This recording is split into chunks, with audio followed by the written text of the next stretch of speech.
Today we're going to talk about how to get your sternum strap back on a Kelty pack. This isn't something that would happen very often.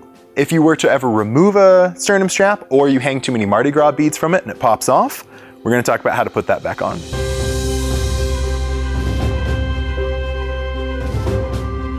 To get your sternum strap back onto a Kelty pack, you're going to need a screwdriver and a little bit of patience. So the best way to do it is to insert the screwdriver and ideally kind of lock the sternum strap in a more open position.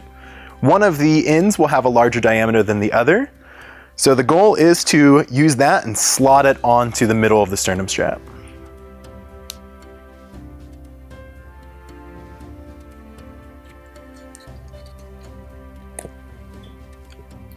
Once the sternum strap is on in the corner at least, you're going to go ahead and have to apply a little bit of pressure, and then ideally you can push it through and it'll start to slide freely.